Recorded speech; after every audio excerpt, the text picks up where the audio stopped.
Ano po, Cagayan po. Cagayan sa Sir Raymond, sa mushroom sila. Hello, magandang araw, magandang gabi sa inyong lahat, sa lahat po ng mga manonood at lahat po ng subscriber ko. Kumusta po kayo? Araw po ng linggo ngayon at pahinga. So meron akong gustong i-share sa inyo. Wow! Tungkol sa sahod dito ng isang skilled worker dito sa Ireland.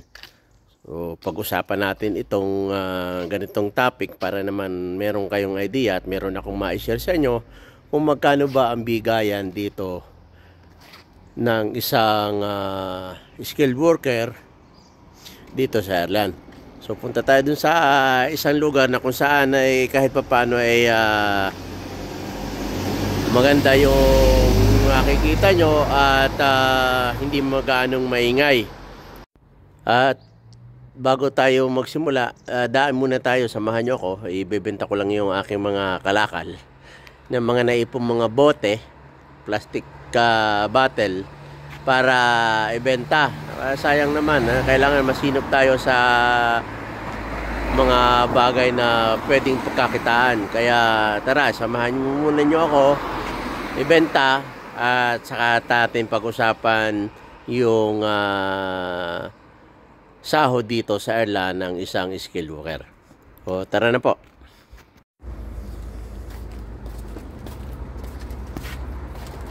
So yun, bago tayo magsimula, ibenta ko muna yung bote ko na inipon. Bali, 2 linggo ko itong inipon. So yun,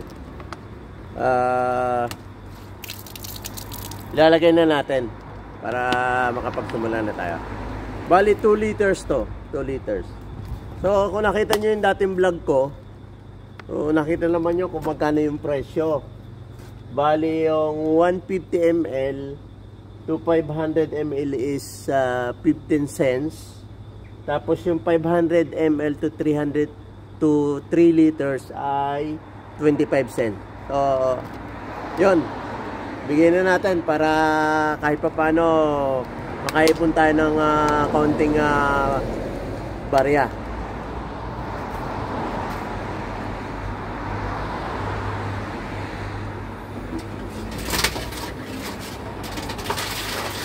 Oh.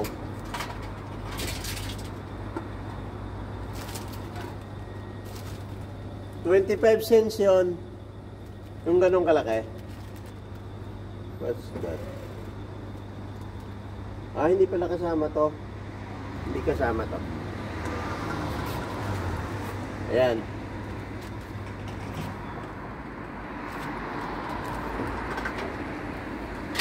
$0.40.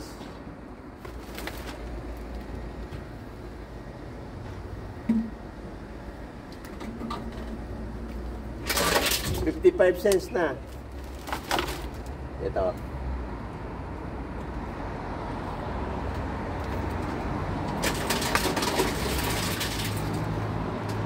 Dito nakikita yung total, yung price niya. 80 cents na.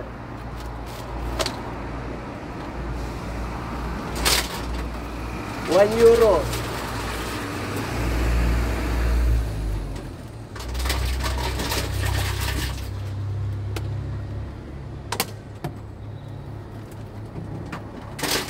$1.55 na.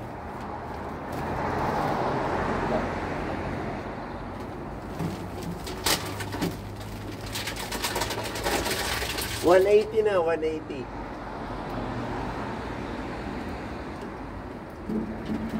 Ayun. €2 and €0.5. So yun. Ipapakita ko sa inyo.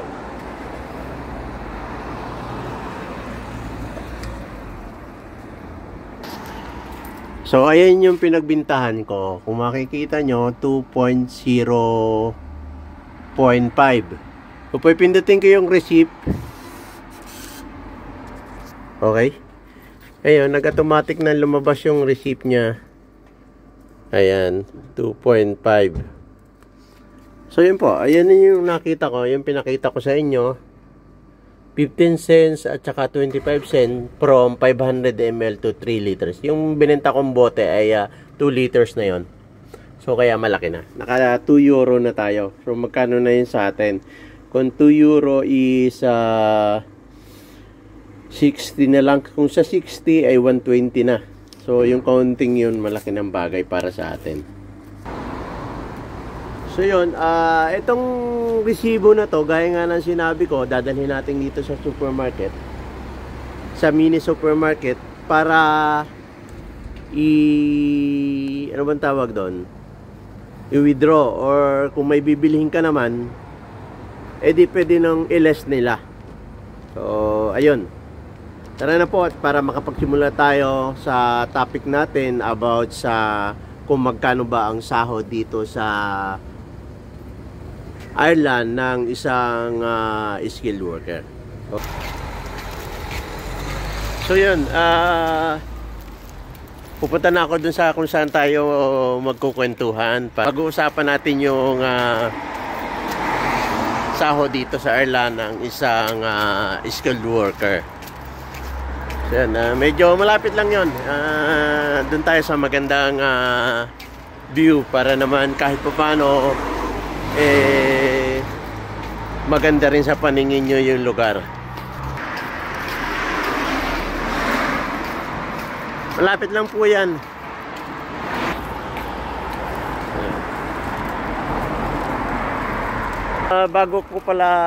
Bago dumating doon, shoutout muna sa lahat ng mga subscriber ko na walang sawang nanonood ng video ko, at sa lahat po ng mga manonood. Kumusta po kayo? Sana okay naman po kayo dyan at wala nang bagyo sa atin. Ang oras po dito ngayon ay alas 12:30 po ng tanghali. So kapag breakfast na po, lunch wala pa, pero may luto na kami. Maraming Pilipino ngayon na naglalakad, nakita ko. Galing sila, nagtrabaho sila, nag-overtime sila. Hello, ito, may nakita kong kababayan natin na nagtatrabaho sila sa mushroom. Sa mushroom. Marami po kayong Pilipino dyan. 6.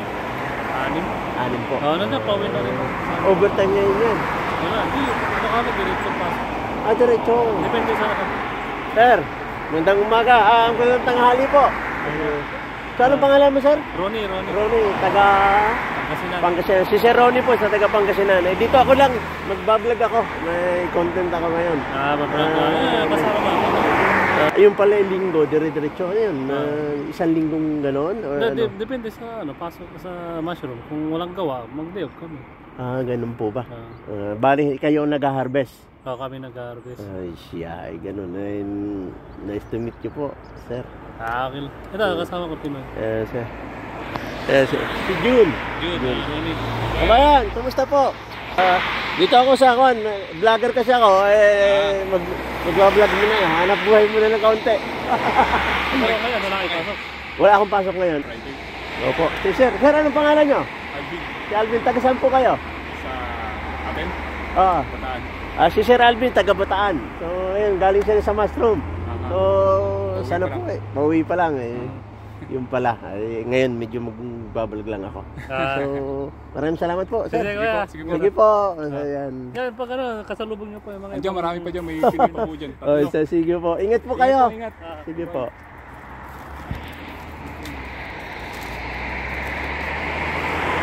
So yun, gaya nga lang sinabi ko, marami pa mga Pilipino nagtatrabaho dito. So dito tayo sa may kalsada, may upuan. At doon natin na pag-uusapan. Dito natin pag-uusapan yung topic natin. So yun, dito natin pag-uusapan ngayon yung topic natin na kung magkano ang sahod ng isang skilled worker dito sa Ireland. Alas 12 po ng tanghali ngayon, 12:30. At marami pa rin pong dumadaang Pilipino. Gaya nga ng sinabi ko, yun, may nakasalubong tayo ng 2 Pinoy. Ito, meron parating ulit na Pilipino. Saan po kayo sa atin? Saan po kayo, Sir Raymond? Sa ano po, Cagayan po. Cagayan sa Sir Raymond. Sa Mushroom sila. Orqueta City. Orqueta City, shoutout daw. Si Sir Raymond, Sir, anong pangalan mo? Bisaya rin ako. Bisaya, saan po? Davao. Sa Davao naman po. Bali, ano ba kayo? Ano ba, overtime ngayon yan? O ano? Straight lang. Noon talaga pag sa mushroom pag maraming gawa. Ah. Walang Pilipino na araw. Natagal po kayo dito, bago lang ako dito. 2 buwan pa lang. Bali, maintenance ako ng mga truck na mga malalaki. Isa ka nakatira. Dito lang dyan. Dito lang sa may grass law. Dito. Kami din. Huwag yan lang. Ilan tayo? So, kasama ko si na Fernan, yung nakikita niyo mataba. Yun. Pero ibang company nila, pero yung amo nila, tamo ko, ay magkapatid. So, ako lang nag-isa dun sa kumpanya na pinagtatrabahuhan ko. Gano'n po kayo katagal? Kung hindi naman kayo, gano'n dito? 1 year and 2 months. Ano pong kontrata na? 2 taon? 2 taon. Sana meron pa, ano? Sana Marinyo. Sana Marinyo. Sina Sir, 1 taon at 2 buwan daw yata. So, matagal na sila dito. Matagal na. Malaki ng ipon. Ito kasama ko No comment ako dyan. Oo. Eto, medyo naglilima ng kaunti at araw ng pag walang pasok pag Sabado Linggo. May time na may overtime. Ginagrab ko yung overtime. Kami depende rin. Dios namin po. Depende. Okay. Maraming gawa. Kaming mason. Mhm. Bye-bye day off. Yung nakaraan, linggo, sabado. Ngayon, linggo, biyernes. Sa bahay po, ilan po kayo? Marami kayo doon sa bahay nyo? 5 lang kami. 5. Mukhang mas mura yata ang bahay nyo doon. Dito, 200. ang binabayaran ko ay 250. Sa buwan. Yung tubig naman, wala naman eh. Yung kuryente lang. Palibasa hindi pa ako nagbabayad ng kuryente. Ang naririnig ko, 2 buwan, 90. Tumaas kasi puro to gas ring, turbo, ng mga manok, ganyan. Ay, yaman pala yung mga kasama mo. Sa kuwan sila, sa painting. Ay, Kung nakikita po niyo yung mga truck ng mga magandang design, binibigitan ng mga speaker, sa kanila sila po ang gumagawa nun. laki yata ang sound ko yan. Ito lang. Tama rin. Weekly lang. Bakit? Weekly rin sound. Weekly. Kung maliit lang. Gano'n kaliit. Yung liit niya is yung malaki na sa atin. Kung okay lang mo sa inyo, ano ba yun? 14 or 13.5? Kasi may nakausap ako 14 at meron din 13.5. Depende sa bilis mo eh. Ano po ba yan? Ano ba ang sistema kapag paramihan or may quota? Per kilo daw yung ginagawa nilang Kung mabilis ka, kumapon may kasapan. ano to? Usually, pag yung tamang normal na galaw o ano? Ganun pala sa Mastone. Pag mabilis ka, mayaman ka. Paano po yung pag ano? May 15 Sino? yun pa ganun na gagawin. Kamay, tapos gagawin mo lang. Okay. Anong vlog nyo ko ya? I-search nga sa Sa YouTube. sige. Search ko nga kayo kuya. Para ano? Mindoreño in Ireland. Bago nyo lang to na ano? Isang taon ko na yun, last. Nung sa Africa. Galing kasi ako Africa eh. Saan sa Africa? Sa Guinea Equatorial Central Africa. 14 years ako doon. Kilala mo yung vlogger doon na mayaman na. Si Ruel. Pero well, dinala niyo yung mga African. Mindoreño. Yung Enye.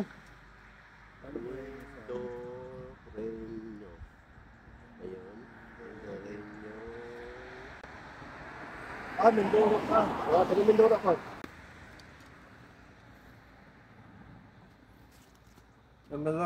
Marami ka na palang subscriber Oo, monetize na po ako.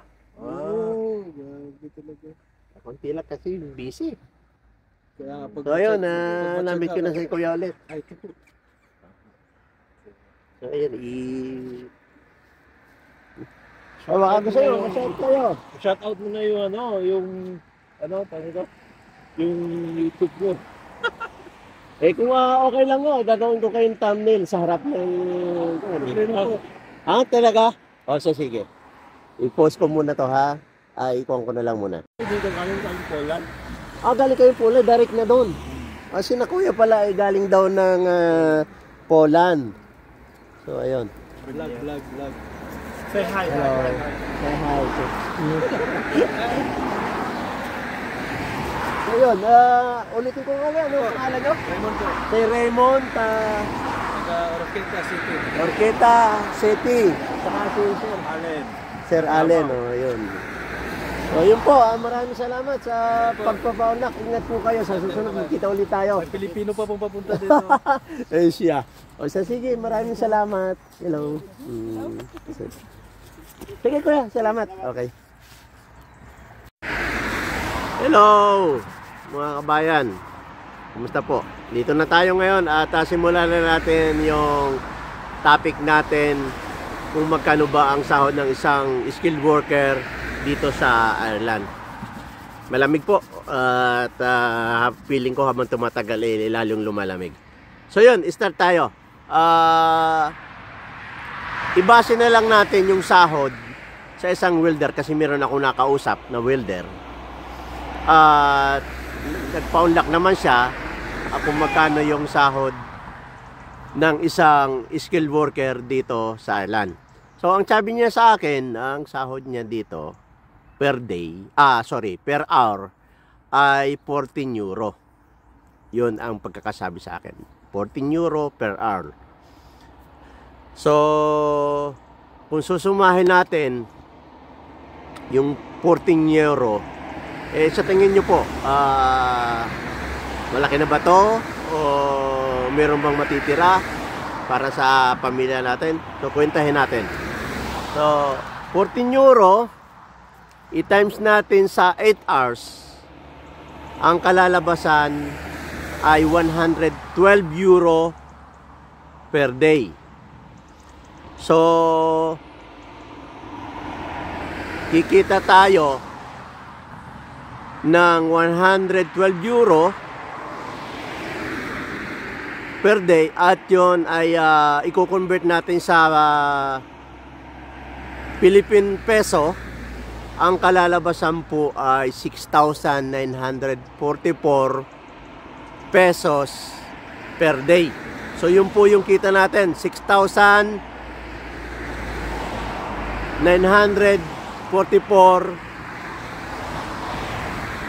ang per day natin. So ganun po. Magandang pakinggan, di ba? Dahil 6,900 per day.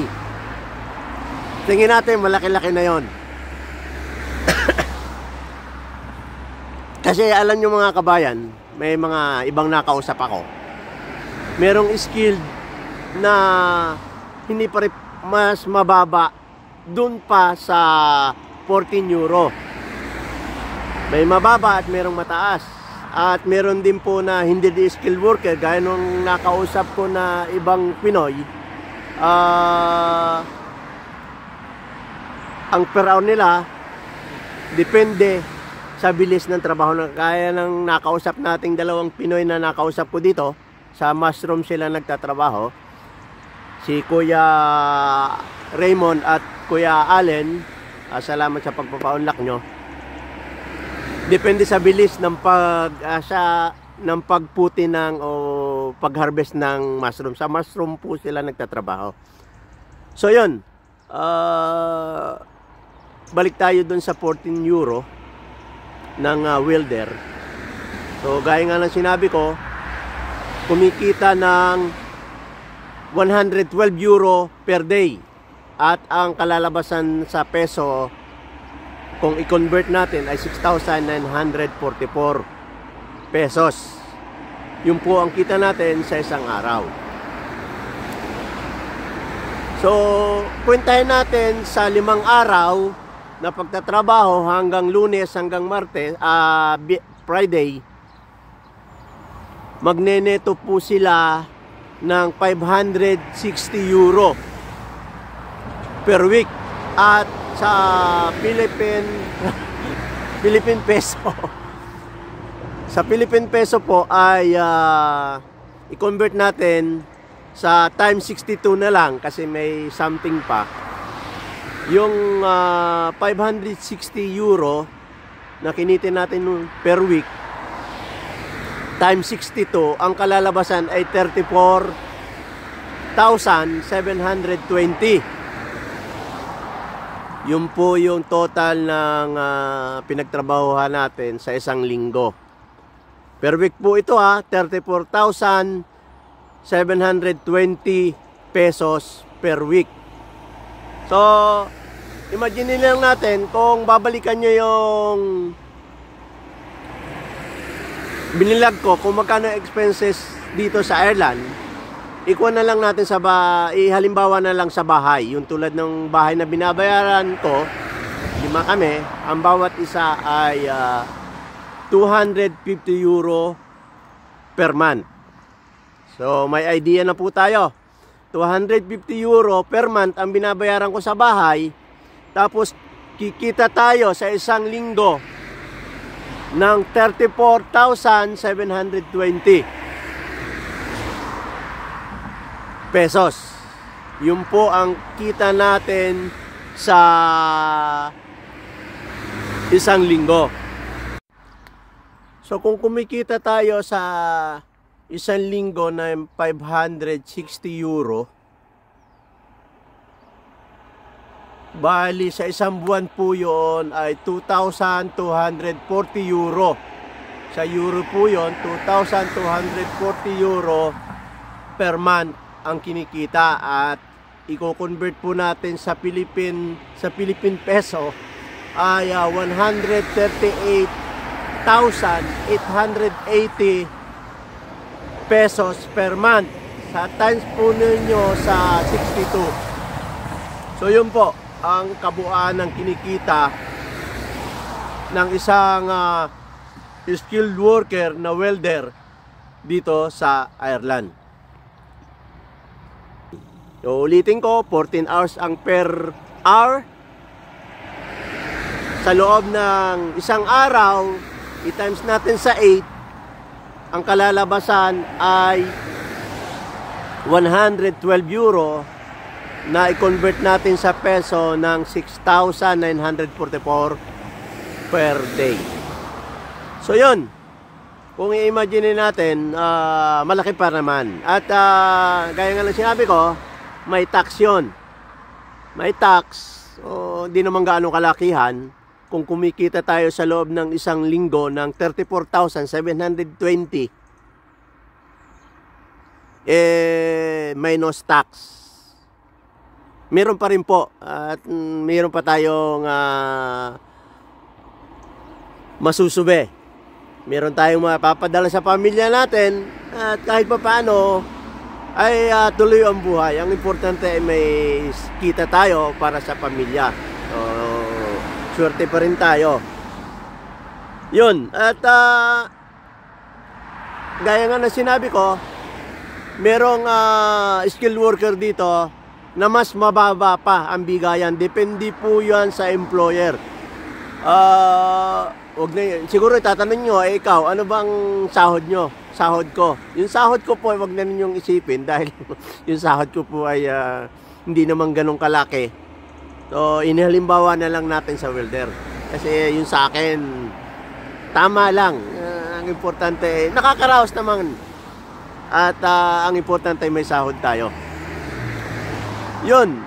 At least may idea kayo kung magkano ang sahod ng isang welder dito o isang skilled worker dito sa Ireland.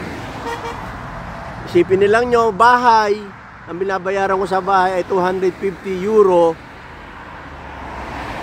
per month. Tapos tubig libre. Yung kuryente, 40 euro. Kung babalikan nyo yung binilag ko na expenses sa Ireland, meron pa namang matitira. At kahit pa paano makakaraos tayo at may panggastusin ng ating pamilya. Yun po, gaya nga ng sinabi ko, yung nakasalubong natin na Pilipino na in-interview ko, si Sir Allen at Sir Raymond, sila po ay galing daw sa Poland. From Poland, diretso na sila dito sa Ireland. Napakaswerte naman nila. Di ba? So, ang trabaho nila ay mushroom. Nag-harvest sa mushroom po sila. Nakita ko yung mushroom nila. Parang na-vlog ko yata yon. Binasilip ko sa inyo. Yun ang trabaho nila. Nag-harvest ng mushroom. At ang sabi, tinanong ko kung yung kita nila ay magkano, ay depende raw po yun sa bilis ng trabaho. Bali, per kilo kasi daw ang pinagbabasihan. Kaya kung mabilis ka, tulad daw nung isang kasamahan nila, ibang lahi, umaabot ng 16 euro. 16, kung di ako nagkakamali, 16, sabi ni Kabayan, si Sir Allen, o Sir Raymond, 16 to 17 euro per hour. Kapag mabilis ka or ganun ang pinapatakan. Kung normal naman daw yung kilos mo, 13 euro per hour ang papatakan. Okay na rin po, at least hindi, para sa akin ayos na yon. At tulad ko, ang trabaho ko, mabigat talaga ang trabaho ko. Sa heavy equipment po ako at mabigat-bigat ang trabaho. Compare sa trabaho nila, tingin ko naman, kahit sabihin na yung sahod hindi ganong kalakihan, ay makakasurvive pa rin po tayo at meron po tayo may papadala sa pamilya natin. Bali po, ang kontrata daw nila ay 2 years din. Sabi ko nga, pares lang 2 years. At sana nga ay meron pang balik para dire-diretso yung hanap buhay natin para sa ating pamilya. Meron pala akong boy bawang dito. Nabili ko sa Asian market. Alam niyo po ba kung magkano ang presyo nito? 1.50 euro. So, ayun.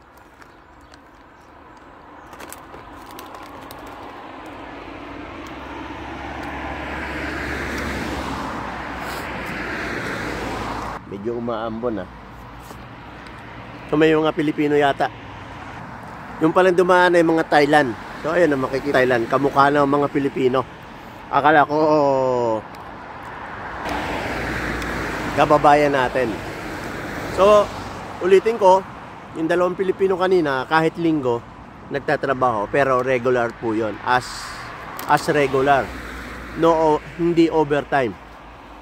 Ganun daw. Pag maraming trabaho o walang trabaho, halimbawa, yun, saka sila nakakapagpahinga. So, sari-sari, meron iba pang mga Pilipino dito na nagtatrabaho sa karnihan. Ano bang tawag doon? Butcher. Ayun, yung ibang narinig ko, sa karnihan sila nagtatrabaho, butcher.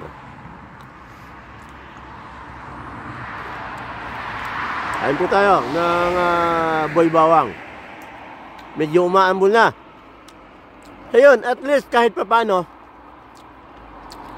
merong idea kayo kung magkano yung sahod. At tingin ko naman ay okay na rin. At kung compare sa ibang bansa na ang sahod ay hindi ganun kalaki, compare naman dito, at least dito pag tumagal tayo, pwede tayong magkamero ng pensyon dito sa gobyerno nila pagdating natin ng 60 years old. Diba? Depende na lang sa atin kung magtatagal tayo dito kahit na 60, pero tuloy ang pension po. Yun, at sana po ay kahit pa paano nakapag-share ako sa inyo ng mga sahod dito. At masasabi ko po sa inyo, kung gusto nyong mag-apply dito, yung nagpapalis ng Ireland, yung huling vlog ko, Auriol, sa may Makati, balikan po nyo yung aking huling vlog. Pwede po kayo mag-apply doon at wala po kayong babayaran na placement fee. Sila na po ang bahala mag-asikaso at sigurado makakaalis po kayo dahil legit po yon. At yung isa pang MRA papuntang Belgium, yun po ay na-select din po ako doon, kaso nauna lang itong Ireland. Mas malaki ang bigayan doon sa Belgium. Part din po ng Europe yun at maganda ring kumpanya sana yung pagtatrabahuhan ko. Kaso nauna itong Auriol na agency, so kaya dito ako napapunta. At hindi ko naman pinagsisisihan. Unang-una, salamat kay Lord dahil nakarating ako dito at may pansuporta ako sa aking pamilya. Yun po. Maraming salamat po sa walang sawa niyong pagsubaybay ng... Sorry po.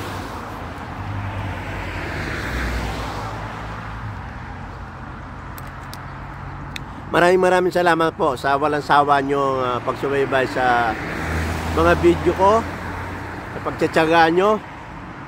At sana patuloy nyo po akong subaybayan sa lahat ng mga video ina-upload ko. Hanggang sa muli po, maraming salamat at mag-iingat po kayo. At kita-kita po tayo sa susunod na video ang i-upload ko. Hanggang sa muli, maraming salamat sa inyo.